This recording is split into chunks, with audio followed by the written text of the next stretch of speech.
Hi students, hope you all are doing well. मैं बता दूं, मैं बहुत अच्छी हूँ। ठीक है।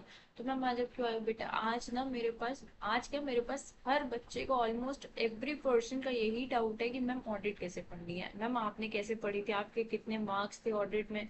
आपने क्या स्ट्रैटेजी रखी? आपने 1.5 डे में कैसे कवर किया? कौन सी बुक रेफर करनी है? क्या किससे पढ़ना है? सब बता देते हैं। हाँ बेटा, सब बता देते हैं। देखो, ऑडिट इतनी इजीली तो नहीं समझा सकती मैं पूरी मेरी स्ट्रैटेजी। ठीक है। मैं एक वीडियो में थोड़ा बता सकती हूँ, फिर पार्ट चैप्टर वाइज कैसे सब आपको अगर मुझसे वो भी पूछना है, क्योंकि आपको की रिक्वेस्ट होती है, तो उसके लिए मुझे पार्ट सीरीज लगेंगे। ठीक है। तो I will upload part 1 part 2 type करके। ठीक है। मैम आज की वीडियो में आप क्या बताओगे बेटा? आज की वीडियो में कि किस बुक से कितना पढ़ना है, कैसे पढ़ना है। ठीक है। उसमें कैसे आपको रिवाइज, मतलब कैसे आपको रिवाइज करना है, आपको हर लाइन पढ़ने की जरूरत है कि नहीं है, कौन सी बुक से कौन सा सब्जेक्ट पढ़ना है, मतलब कौन सी बुक से कौन सा चैप्टर पढ़ना है, क्वेश्चन बैंक लगाने की नीड है कि नहीं है। ठीक है। और मैम क्लासेस लेने की नीड है कि नहीं ऑडिट के लिए? सी, मैं फ्रैंकली स्पीकिंग, मैंने आज तक ऑडिट की क्लास नहीं ली थी। मैंने पूरी अपनी सीए जर्नी में ही क्लासेस नहीं ली, मतलब इंटर में भी नहीं ली, फाइनल में भी नहीं ली। तो मैम बिना क्लासेस के ही पढ़नी ऑडिट? हाँ बेटा। देखो, ऑडिट के केस में क्या होता है ना, फॉर एग्जाम्पल आप प्रैक्टिकल सब्जेक्ट की क्लास लेते हो, टीचर बोल रही है, आपने सुना, आपने टीचर के साथ साथ ही क्वेश्चन सॉल्व कर लिया, आपका हो गया। जब आप ऑडिट की क्लास ले रहे हो, आप एक मैम आपको, सर या जो भी फैकल्टी आपको पढ़ा रही है, आपने 1.5 स्पीड पे उससे कंसेप्ट समझा, अब आप उस कंसेप्ट को उसी टाइम तो याद करने नहीं वाले हो। ठीक है। रेयरली कोई स्टूडेंट होता है, आई विल से कि 5 to 10 आउट ऑफ 100 जो उसी टाइम पे क्लासेस ओवर होने के तुरंत बाद ही उस चैप्टर को रिवाइज कर लेते होंगे या उस कंसेप्ट को रिवाइज करते होंगे। सेम डे भी आई विल से कि 10 to 20 ही होंगे। ठीक है। तो बेटा अब एक बात बताओ, आपने एग्जाम से 1 to 2 मंथ बैक अगर ये क्लासेस ले भी ली थी, तो क्या बेनिफिट हुआ? कोई बेनिफिट हुआ? आपको वो कंसेप्ट याद है? या फिर जब आप रिविजन करने बैठोगे तो आपको क्या वो मैम के कंसेप्ट याद रहेगा जो उन्होंने बताया था? Answer is no. अगर कुछ याद होगा तो 10 to 20% ही याद होगा। ठीक है। अल्टीमेटली आपको रिविजन लेक्चर्स ही देखते हैं मोस्टली स्टूडेंट्स। तो मैम करना क्या है? देखो, ऑडिट के लिए डू सेल्फ स्टडी। ठीक। ऑडिट के लिए मॉड्यूल को भगवान मानना चाहिए, दिस आई विल से, क्योंकि module is something which can help you in scoring the examination in audit easily. ठीक है। मेरे दोनों ही लेवल पे, इंटर हो चाहे फाइनल, मेरी एग्जामेशन थी। फाइनल पे I have around 65 marks in the audit. ठीक है। सो मैंने सेल्फ स्टडी ही करी और मैंने मॉड्यूल से ही पढ़ा। मैं मॉड्यूल से कैसे पढ़ती हूँ? देखो बेटा, क्या होता है, मॉड्यूल में सिर्फ एक कमी है कि मॉड्यूल में स्टैंडर्ड्स अच्छे से नहीं दे रखे हैं। ये सही एक्सेप्ट कि वहाँ स्टैंडर्ड्स में बहुत एम्बिग्विटी सी लगती है। इसलिए आई विल प्रेफर कि मॉड्यूल से आप पूरा ऑडिट पढ़ो, लेकिन स्टैंडर्ड्स के लिए आप किसी फैकल्टी की बुक अरेंज कर लो, पीडीएफ अरेंज कर लो, प्रिंट आउट निकलवा लो, चाहे बुक ले लो, वो आप पे डिपेंड करता है। ठीक है। अब बच्चों का प्रॉब्लम एक देखो क्या करते हैं बच्चे। लाइव एग्जांपल दे रही हूँ जो मेरे साथ मैंने देखा है बच्चों करते हुए। ठीक है। चैप्टर को पढ़ा, टीचर ने पढ़ा दिया, समझ लिया। ठीक है। क्लासेस बंद हो गई, 1 महीने बाद ऑडिट की बुक खोल रहे हैं, ऑडिट को चैप्टर को खोल रहे हैं और उसको याद कर रहे हैं, रिवीजन लेक्चर देख रहे हैं, याद कर रहे हैं, दूसरे चैप्टर पर जा रहे हैं। भाई साहब, क्वेश्चन किधर है? क्वेश्चंस किधर हैं? पेपर में क्या वो थ्योरी पूछने गए, थ्योरी क्या कहेंगे कि राइट दी ऐसे 500? अरे नहीं बाबा, you need to solve, you need to check कि क्वेश्चन आता कैसे है। आपको क्वेश्चन बैंक बिल्कुल लगाने की नीड है। और लगाना भी कैसे है ऑडिट में? देखो क्या करो मैम, करेक्ट स्ट्रैटेजी बताइए। हाँ बेटा, करेक्ट स्ट्रैटेजी बताते हैं। आप ऑडिट पढ़ने बैठे हो, फर्स्ट ऑफ ऑल कभी भी फुल डे ऑडिट पढ़ने की नीड नहीं है। देखो, ओवरवेलमिंग हो जाएगा, सब माइंड से स्किप हो जाता है। कभी भी ऑडिट सबसे पहले पढ़ने की नीड नहीं है। मेक श्योर कि आप उसको किसी प्रैक्टिकल सब्जेक्ट के साथ पढ़ रहे हो। मेक श्योर कि आप उसको किसी प्रैक्टिकल सब्जेक्ट के साथ पढ़ रहे हो। पहली स्ट्रैटेजी। ठीक है। फर्स्ट हाफ आपको ऑडिट के लिए देना है, सेकंड हाफ आपको प्रैक्टिकल सब्जेक्ट के लिए देना है। ठीक है मैम। बेटा फर्स्ट हाफ में भी डू वन थिंग कि जब आप ऐसे पढ़ो या कुछ पढ़ो, ठीक है, अगर ऐसे पढ़ रहे हो तो आई विल से कि ऐसे के लिए अलग टाइम अलॉट करो। फॉर एग्जाम्पल, आप दिन का 5 घंटा पढ़ते हो तो दिन का 1 to 2 आवर्स आप ऐसे के लिए डिवोट करो। ठीक है। उसमें बाकी टाइम में आप चैप्टर्स पढ़ो। ठीक। अब मैम पढ़ना कैसे वो बताइए। हाँ देखो, बिल्कुल बता रहे हैं। आपने कोई भी चैप्टर पढ़ना स्टार्ट करा, ठीक है, आपने उस चैप्टर में, फॉर एग्जांपल मैं ऑडिट प्लानिंग पढ़ रही हूँ, ठीक है, मैंने ऑडिट प्लानिंग पढ़ी, उससे रिलेटेड कंसेप्ट पढ़ा। ठीक है। मैं नहीं कहती आप पूरा चैप्टर पढ़ लो तब, देखो आपने उससे एक टॉपिक को क्लोज करा, आपने चैप्टर के एक टॉपिक को क्लोज करा, आपने उसको समझा, ये नहीं कि आधे आधे पेज का भी कर रहे हैं। Do some quantum, like 2 to 4 pages आपके हो गए हैं, या कोई एक प्रॉपर टॉपिक कंप्लीट हो गया है, प्रॉपर टॉपिक कंप्लीट हो गया, पढ़ लिया उसको, हाईलाइटिंग कर ली जहाँ करनी थी, इंपॉर्टेंट लाइन मार्क्स कर ली। अब ये सब करने के बाद हैव अ 2 मिनट ब्रेक, बस 2 मिनट का ब्रेक चाहिए मुझे, और कुछ नहीं चाहिए। 2 मिनट का ब्रेक लो, close your eyes and try to recall कि आपने इस 2 मिनट, ये जो last ½ an hour 1 hour 2 hour थे, आपने उसमें क्या पढ़ा। ठीक है, क्योंकि मोस्ट ऑफ द स्टूडेंट्स के साथ यही होता है कि मैम पढ़ तो लिया, याद भी करा था, लेकिन जब रिकॉल करने की बारी आई तो आया नहीं, लेकिन क्योंकि वो रिकॉल आपने कब किया होगा, इधर 1 डे आफ्टर किया होगा, या फिर 1-2 दिन बाद जब आप कभी रिवाइज कर रहे होगे, या कोई टेस्ट सीरीज दे रहे होगे, या चैप्टर वाइज टेस्ट दे रहे होगे, तब किया होगा। आई विल से कि पढ़ो, 2 मिनट का पॉज लो, 2 मिनट का पॉज लो, ठीक है, और उसको रिकॉल करो। मैम आप ऐसा क्यों बोल रहे हो, बेटा देखो, आप 2 मिनट का पॉज लेके रिकॉल करोगे ना, तो अभी आपने लेटेस्ट में 5 मिनट पहले सब पढ़ा हुआ है, ठीक है, आपको मोस्टली चीजें रिकॉल होंगी। मैम करना कैसे, बस ऐसे कंसेप्ट याद करो कि व्हाट आई रीड, ठीक है, और जो प्लानिंग क्या थी, उसमें कैरेक्टरिस्टिक्स कवर हो रहे थे, उसमें ये ऐसे कवर हो रहा था, ठीक है, ऐसे के अंदर ये लिखा था, पूरा अपना टॉपिक रिवाइज करो, ठीक है। आपने अपना टॉपिक रिवाइज कर लिया। हाँ, अगर मैम नहीं याद आ रहा है, देखो याद नहीं आ रहा है तो ये बहुत कॉमन सी चीज़ है, अगर याद नहीं आ रहा है तो, क्योंकि ऑडिट एक बारी में रिटेन करना इज वेरी डिफिकल्ट, ठीक है। It take time, it will take time, don't be ना कि हरी कि मैं एक बारी में ही सब याद कर लूंगा। देखो ऑडिट एक बारी में इतनी इजीली सब कुछ दिमाग में नहीं बैठेगा, ठीक है। आपने 2 मिनट का पॉज लिया, इस पॉज को लेने के बाद जब आप, इस पॉज को लेने के बाद अगर आपको सब कुछ याद है, आप रिकॉल कर पा रहे हो तो वेल एंड गुड है, अगर नहीं याद है तो मैम तो क्या, बेटा और भी अच्छा, और भी अच्छा। देखो जो रिकॉल कर पा रहा है उसको चैप्टर दोबारा देखने को नहीं मिल रहा है, लेकिन अगर आपको याद नहीं है तो आप चैप्टर को दोबारा देख सकते हो। मैम कैसे देखना है, do turn your page, have a glance. तो आपको जैसे ही आप उस कंटेंट को देखोगे, आपको चैप्टर याद, आपको वो कंटेंट, आपने जो पार्ट पढ़ा होगा या फिर वो टॉपिक पढ़ा होगा, वो आपको याद होने लग जाएगा, ठीक है। मैम तब भी नहीं हो रहा तो बेटा एक बार और रीड मार लो, 5 to 10 मिनट्स लगेगा, उससे ज्यादा नहीं लगेगा, ठीक है। आपने एक बार कंटेंट रीड कर लिया, now go to question bank और सॉल्व योर क्वेश्चन। सॉल्व कैसे करना है, देखो क्या करते हैं ना, मैंने बच्चों को देखा कि ऑडिट और लॉ के ना नोट्स बनाने का ट्राई करते हैं। देखो सबसे बड़ी गलती है कि आपको ऑडिट और लॉ के नोट्स नहीं बनाने हैं। मैम ऐसा क्यों, देखो नोट्स क्या होता है ना, आप अपने वो बनाओ। आई विल से कि अगर आपको बनाना ही है, ऑडिट लॉ के नोट्स बनाने ही है, तो आप टाइमलाइंस के नोट बनाओ, आप लिमिट्स के नोट बनाओ, ठीक है। फॉर एग्जाम्पल लॉ में आपको नोट्स बना रहे हो, टाइमलाइन के नोट्स बनाओ भाई, लिमिट्स के नोट्स बनाओ, लेकिन आपको नॉर्मल थ्योरी के नोट्स बनाने की नीड नहीं है, एक्सेप्ट कि वो बहुत ज़्यादा इंपॉर्टेंट है, ठीक है।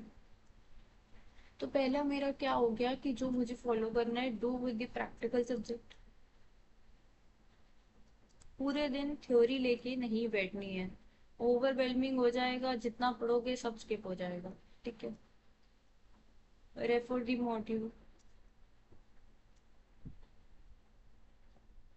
थर्ड क्या हो गया मेरा, स्टैंडर्ड्स के लिए फैकल्टी की बुक लो।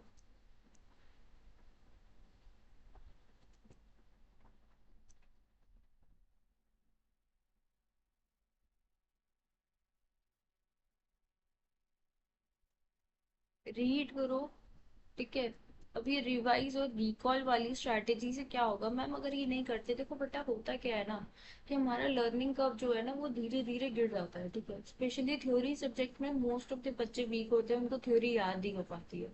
तो अगर आप तुरंत 2 मिनट का पॉज लेके अगर उस चीज को एक बार रिवाइज करने की ट्राई कर रहे हो, ठीक है, चांसेस ऑफ रिटेंशन हमेशा बढ़ेंगे, चांसेस ऑफ रिटेंशन हमेशा बढ़ेंगे। देखो आपने एक बार रिकॉल किया, उसके बाद आप जा रहे हो क्वेश्चन बैंक सॉल्व कर रहे हो, ऑलरेडी आपके चांसेस ऑफ रिटेंशन बढ़ गए, ठीक है। अब बच्चे क्या करते हैं ना, बच्चे बैठ के एक एक क्वेश्चन सॉल्व करने लगते हैं, लिखने लगते हैं, देखो वो करेक्ट स्ट्रैटेजी नहीं है। देखो क्यों नहीं है मैम, देखो क्वेश्चन सॉल्व करना आना is a very good thing, और वो मैं सिखाऊंगी भी कि आपको क्वेश्चन एक्चुअली में सॉल्व कैसे करना है। देखो I have evaluated around more than 1000 papers, ठीक है, मैंने उसमें आईसीएम पर वो सब भी इवेल्युएट करा है, आई हैव। तो अगर मेरे पास ये एक्सपीरियंस है, उसमें मैंने ये देखा है कि बच्चे को पेपर प्रेजेंट करना नहीं आता, उसको रॉ डेट आईबीएस ये सब पेपर प्रेजेंट करने बिल्कुल नहीं आता, ठीक है। क्या करेंगे, 4 लाइन का आंसर लिख रहे हैं 5 मार्क्स के लिए, और कोई कंक्लूजन नहीं है, कोई लॉ का रेफरेंस नहीं है, कोई प्रॉपर एक्सप्लेनेशन नहीं है, फैक्ट्स नहीं है, इस बेसिस पे मार्क्स नहीं मिलते हैं। उस पे I will take one video presentation में पूरा बता दूंगी कि मार्क्स नहीं डिडक्ट होने चाहिए, क्योंकि एग्जामिनर सिर्फ कुछ ही चीजें होती हैं जो रीड करता है, ठीक है। क्योंकि मैंने आई इंस्टीट्यूट से इवेल्युएटेड मॉक की कॉपी भी देखी है, और सेम कॉपी मैंने भी इवेल्युएट करी, सो आई नो कि वो कैसे क्या देख रहे हैं, ठीक है। अभी इस पे फोकस रखते हैं कि आपको हर क्वेश्चन सॉल्व करने की नीड नहीं है। देखो, क्वेश्चन पढ़ो, और अगर आपने एक चैप्टर में से कोई एक क्वेश्चन भी सॉल्व कर लिया है, लिख लिया, तो बहुत है। एक या दो लिख लिए तो बहुत है, क्योंकि at last will do practice of mock and previous papers in RTPMT. तो हर क्वेश्चन लिखने की तो नीड नहीं, ठीक है। मैम, नोट्स बनाने की नीड है। देखो, नोट्स आपको सिर्फ टाइमलाइंस और लिमिट्स के बनाने चाहिए। आई विल से हर चैप्टर हर टॉपिक के नोट्स नहीं बनाने चाहिए, क्योंकि नोट्स आपके पास ऑलरेडी हैं। ज़्यादा नोट्स बनाने का है तो जो टीचर्स जो बिल्कुल क्रिस्प में देते हैं ना, उनकी बुक्स ले लो। वहाँ तो ऑलरेडी हैंड रिटन नोट्स मिल रहे हैं ना, तो फिर आपको दोबारा क्यों बनाना, ठीक है। मैं नोट्स नहीं बनाएंगे तो याद कैसे रहेगा बेटा? मॉड्यूल में ही, जहाँ से आप उसको पढ़ रहे हो, ठीक है, मॉड्यूल में ही मार्किंग करो। और हर बार आपकी मार्किंग अलग पेन से होनी चाहिए। मैं वी के बच्चों वाला खेल खेल रहा हूँ। देखो, फर्स्ट रीड में आपने अलग तरीके से मार्किंग करी। फॉर एग्जाम्पल, आपने जब फर्स्ट रीडिंग करी तो आपको कुछ लाइंस इंपॉर्टेंट मिली, ठीक है। फर्स्ट लाइन में जब आपने फर्स्ट टाइम पे रीडिंग करी, लाइंस इंपॉर्टेंट मिली, आपने ना मार्किंग कर दी पेंसिल से, ठीक है। अब आप जब सेकेंड रिवीजन में आते हो, अब आप उसमें भी कुछ कट शॉर्ट करोगे जो आप थर्ड रिवीजन में लेकर जाओगे, या फिर 1.5 डे में लेकर जाओगे। देखो, अगर आप थर्ड रिवीजन करने वाले हो, ठीक है, तो you can underline sufficient part, ठीक है। कट शॉर्ट करोगे। अब सेकेंड रिवीजन में क्या करना है? सेकेंड रिवीजन में फिर पूरा पढ़ना है? नहीं। सेकेंड रिवीजन में आपको सिर्फ उतना ही पढ़ना है जो आपने फर्स्ट रिवीजन में मार्किंग करी थी, या फिर जो इंपॉर्टेंट पॉइंट्स, ठीक है। अब आपने उतना पढ़ लिया, ठीक है। अब उसमें भी अंडर मार्किंग करो, कि अब जो मैं अंडर मार्क अब मैं कर रही हूँ, वो मेरे थर्ड रिवीजन या फिर वो मेरे 1.5 डे के लिए रेलिवेंट होगा, ठीक है। मैं मार्किंग करना सिखा दोगे, हाँ। मैं जो पार्ट्स लाऊंगी उसमें मैं आपको एक प्रॉपर पूरा सब्जेक्ट लेकर दिखाऊंगी कि हाँ, मार्किंग करते कैसे। मैं खुद की बुक भी I will try to manage कि वो मैं खुद की बुक ही दिखा दूँ, ठीक है। देखो, अब फिफ्थ पॉइंट है कि आपको हर क्वेश्चन सॉल्व करने की नीड नहीं है।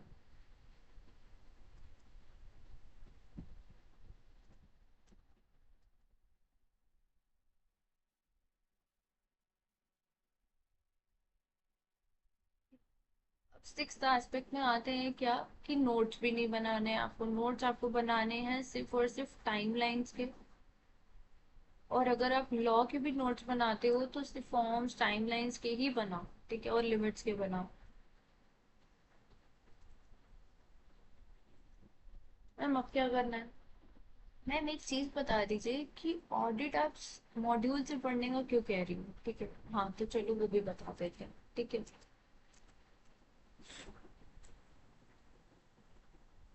देखो, मैंने एक चैप्टर खोल के रखा है, लेट मी शो यू कि मैं ऐसा क्यों बोल रही हूँ, ठीक है।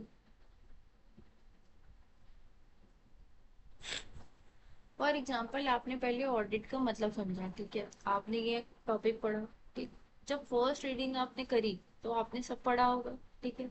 जब फर्स्ट रीडिंग आप करोगे तो आप सब पढ़ोगे। सेकेंड रीडिंग में आई एम एक्सपेक्टिंग कि नहीं पढ़ना है। फर्स्ट रीडिंग में you will read each and every aspect, ठीक है।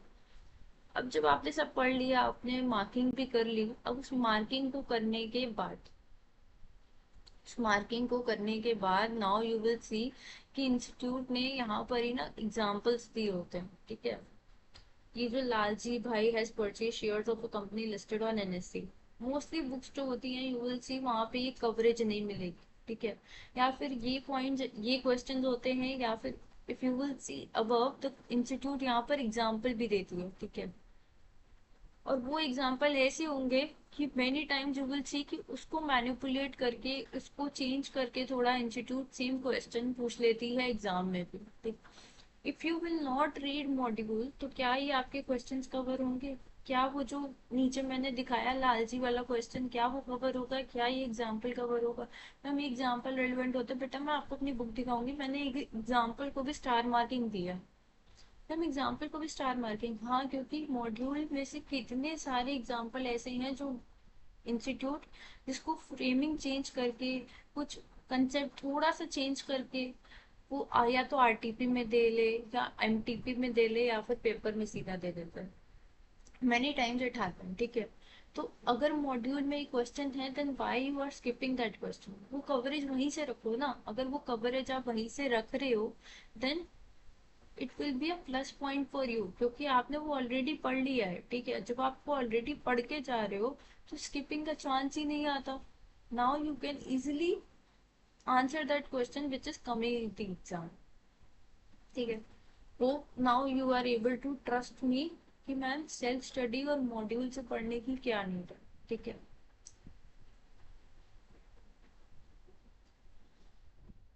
मैम क्या चार्ट्स और समरी देखने की जरूरत है? देखो चार्ट्स और समरी ना हमने भी बहुत अरेंज करे थे ऑडिट के लिए, लेकिन वो वर्क नहीं करते। क्यों बेटा? जब आप ऑडिट में पढ़ के ही एक लाइन जाओगे तो वो एक लाइन से कितना लिख कर आओगे? Let me explain you. अगर आप ऑडिट का कोई एक चैप्टर खोल रहे हो और उसके आप चार्ट रेफर कर रहे हो, I am not mentioning the name of the teacher faculty, but बहुत सारी फैकल्टी हैं जिनके चार्ट आते हैं। अब लेट मी टेल कि एक बात बताओ आप मुझे कि अगर आपने चार्ट में से कोई एक लाइन दो लाइन से कंसेप्ट समझ लिया, ठीक है, डीटीआई डीटी में दैट चार्ट वो अ लॉट, आई अग्री। मैं खुद दिए, मैंने अपने टेलीग्राम चैनल पे बच्चों के लिए। और ऑडिट में आप मुझे एक बात बताओ, अब आप खुद ही कंसेप्ट अगर 1 to 2 लाइन में पढ़ के जा रहे हो then how you can expect from your self that you can write in the exam इन 8 to 10 lines or 5 to 8 lines? How? It is not possible. So I will suggest not to follow the charts. Do marking as per your understanding that what is relevant for you or what is important for you in your module only. Okay. In the coming video, in the next video, see, I have already prepared the weightage wala chart. So I will discuss that in my next part. Okay. And वो marking भी I will cover in the next parts. You can connect with me. You can subscribe my channel to get such videos. Hope you like the content of this video. Thank you.